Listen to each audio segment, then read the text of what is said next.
Talking about anime, it probably doesn't need to rely on the particular tropes and cliches more than any other media or genre, but man, it feels like it.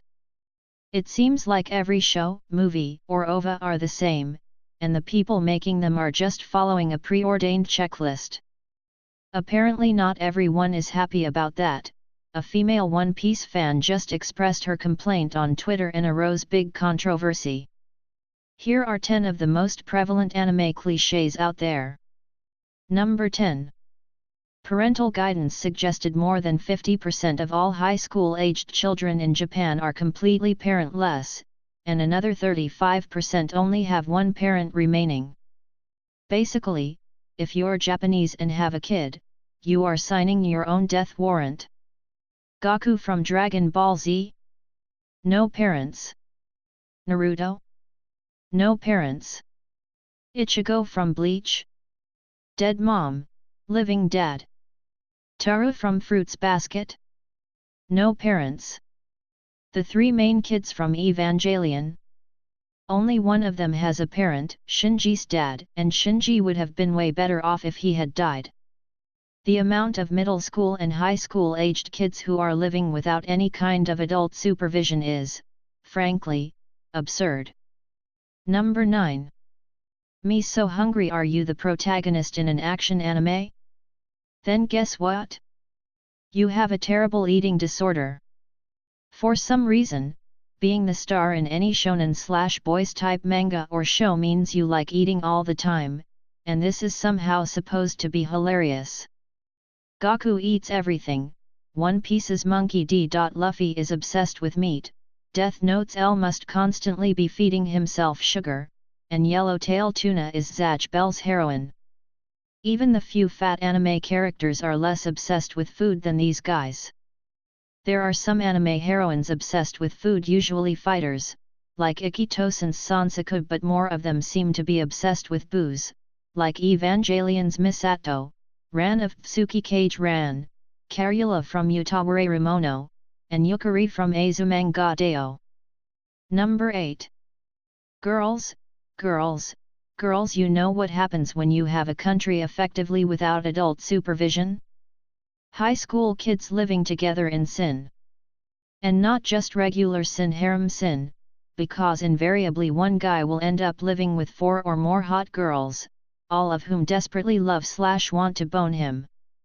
The harem is such a common cliché in anime that it's actually its own genre, encompassing Love Hina, Hey 8 the Combat Butler, High School DxD, Shuffle, Tenchi and more than 160 others. And those are just the non-porn harem anime. If I listed the hentai harem series, we'd be here all day. Number 7. Fear Overwhelm Sex. How does one have a show about one guy living with several attractive ladies and not have it end up as porn? Well, not because these guys have taken a vow of chastity, but also not because they're super honorable or something. No, the problem is that the male protagonists are painfully shy, so whenever any girl makes the first move, they generally stammer, have nosebleeds, pass out, run screaming, or some combination.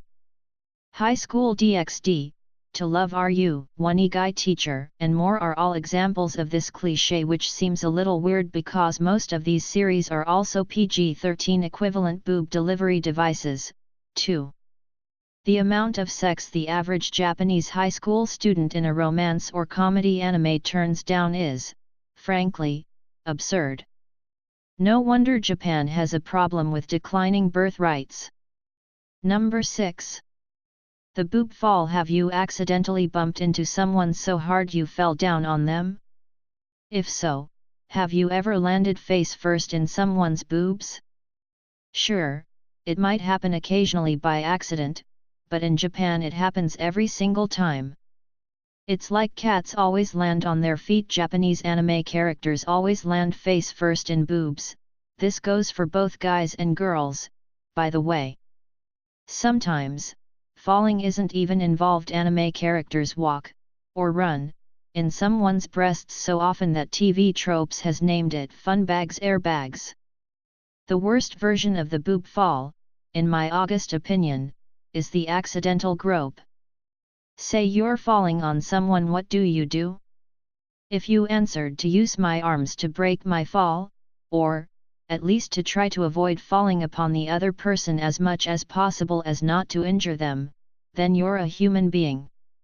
If you answered, put my hands directly in front of my chest as if I were catching a football, so when I land on a girl I can cop a feel, then congratulations, you are an anime character, in such company as Shinji from Evangelion, Ed Elric from Full Metal Alchemist, everything Love Hina's Ken Akamatsu has ever written, and countless others.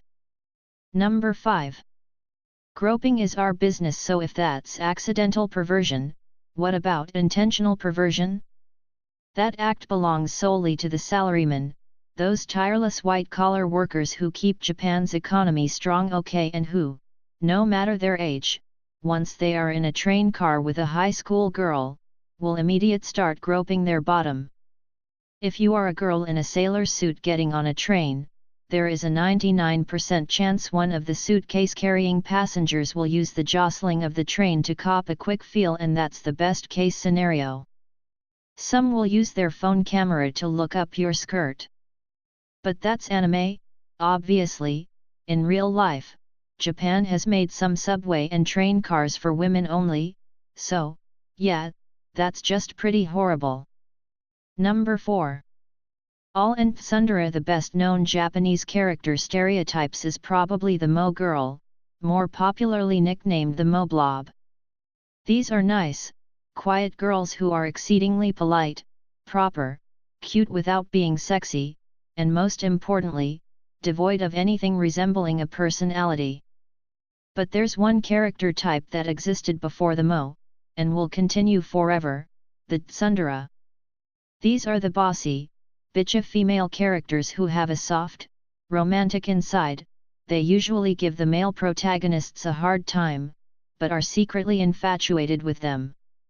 These characters are often physically violent and or often super strong, and they often beat the objects of their affection. Tsundere include Akane from Ranma 1/2, Asuka from Evangelion, Sakura from Naruto, Chidori from Full Metal Panic, and Winry from Full Metal Alchemist, just to name a few of several thousand. Note, the chances of the Tsundere receiving an accidental boobfall from the boys they like is about 1 in 1, as is the chance they will immediately punch them for it. Number 3. Child soldiers. When trouble comes, we don't need the army, the air force, superheroes, or even Godzilla. All we need are a few teens. The amount of anime heroes over the age of 22 is shockingly low, especially when you consider that these kids are doing everything from fighting alien invasions, waging wars, piloting giant robots, hunting demons, battling ninjas, whatever. Evangelion, Naruto, Bleach, One Piece, Code Geass, every Gundam series, the list goes on and on and on. It's like people in Japan disappear at the age of 24.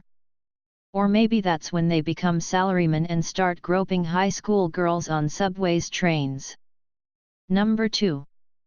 Hot Springs Eternal. When you want to titillate your viewer but are tired of boob falls, it's time to hit the baths, specifically, the bathhouse or the hot springs.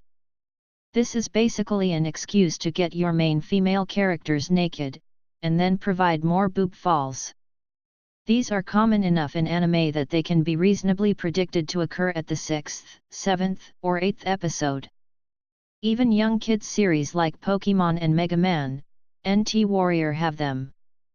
The only difference between the kids shows and the older skewing shows is that when you buy the more adult shows on DVD, you get to see the nipples censored that were in the TV broadcast. Number 1. Born to Run.